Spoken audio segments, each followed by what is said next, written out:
Christopher Christopher Valderrama. po. Tapos po, dito po kayo nakatira mismo Looban. sa looban. Tapos paano po dito paggabi? May inuman dyan, may bisyo, may nagdadamo. May may mga dumaan na hindi rin pumapayag na nakainom din. Hindi rin pumapayag na armilyado. Ito na nag-umpisa ang gulo. Ano po yan, yung pag hindi po sila taga dito? Sila Taga rito rin, magkakalala rin. Parang ang dating, konting bastos, parehas na kain.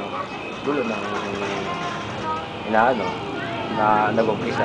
Pero ano po may ginagawa po yung mga residente o yung barangay mismo kung magkakagulo po dito?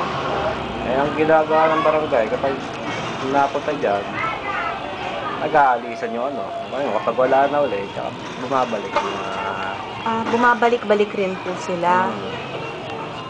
Pero wala po ditong kaso ng nagnanakawan or may mas malalang nangyayari po. Marami din. Meron nagkakapukas sa ulo, duguan. Meron naman din naghahanap ng mga gamit, nagtatanong-tanong kung sino may nalalamang bawang nawala ng computer. Tatanong-tanong siya. Pero wala naman pong nag-discretion ng todo. Wala pa naman. Kayo po, nakasama na po kayo sa gulo dati o yung pamilya man ninyo po? Kung pwede ko po matanong. Marami na, sa iba-ibang lugar din. Dito rin po. Dito rin, meron din. Sa gabi po, paano kayo mismo ho? Ano pong ginagawa ninyo? Ligtas po pag lumalabas po kayo sa gabi? Hindi mo rin masasabi. Dahil iba-iba ugali ng tao rin dito. May nangyari na minsan po ba sa inyo? Nasama na po kayo dun sa pukay o sa bukbugan na yun? Kasama na kahit saksakan, kasama na rin ako. Nasama po kayo? Pwede po kayo magkwento ng isang insidente? Dito sa ibang lugar. Kasi, Sa inyo po, na nangyari po sa inyo? Kasi yung napadayo ko sa Bago Ilog, sa Hilltop. May okasyon nun eh. Party po? Inuman lang, okasyon, birthday. Tulad niya. Sa isa kaming kanto ng Espirita. Nagkataon naman na yung may birthday, yung barkada niya, napagtripan din yung kasama namin, nagkasagot. Kasi nagkalabasan na ng barkada. Kasi kapag dumadayo rin kami, hindi rin pwedeng wala kaming kargada eh. Hanggang doon sa nagkatotoan, hanggang sa nagkasundayan ng saksak. Matik na rin ako noon. Kung hindi mo lang natadya na kasama ko yung munday sa akin. Buti po nakaligtas po kayo.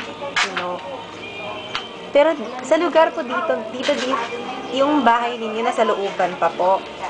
Ngayon, sa may gala, sa May doon hagdan. lang po. Doon po, pag nakaupo lang kayo po rin sa gabi, ano nangyayari? Wala na. Dito sa Main Street po to, diba? Yung nasa likod natin.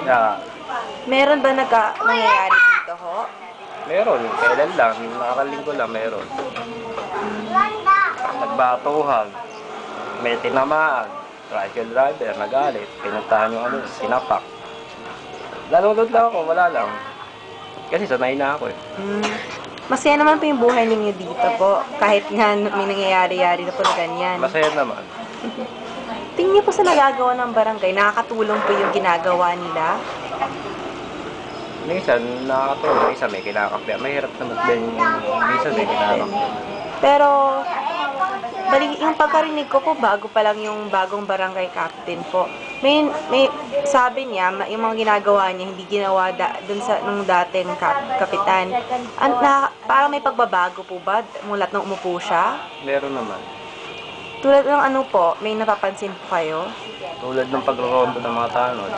Dati, hindi gaano rumoronda ng tanod. Ngayon, panay ang ronda ng tanod. Mas na may nagkagulo, dumarating din. Ano yun po? Isang tawag, dumarating na lang po sila? Oo. O kaya, minsan, kapag nalaman na lang namin nakapagsabi na, may gulo ron. Pumunta sila. Mabilis-bilis rin lang Mabilis-bilis din naman. Salamat nga rin. Medyo kabilisan nila. Walang mas masamang nangyayari. Hindi katulad ng dati. Sobrang bagal. Meron ng duguan. Wala pa rin yung... Tapos yung pagkarinig, sabi rin po na, pupunta kayo dun sa mga basketball game po. Sabi ng kapitan, meron silang mga clinic para sa basketball. Pero ano rin naman eh, tutusin, marami naman din dito na gustong maghalos maghaba maglaro ng basket. Kaya lang naman, parang mas priority rin nila na paupahan nila yung court para nang may tagabang lugar maglaro. Eh paano naman din yung mga kabataan na ano, tulad ng imbis na may iwasan ng bisyo, hindi sila makapaglaro dahil may umaakila ng court. Kahit ako, bihira na lang din tutusin. Bisyo ko yung maglaro din eh, dahil nakakaano rin sa katawan niya. Yun, pagpunta ko ng court, may makila, wala akong magagawa. Hindi, nagkakayayaan lang kami ulit. Kahit takali, wala magawa. Mahilig po kayo maglaro talaga. Sige po, salamat talaga po sa inyo. Ano yan po,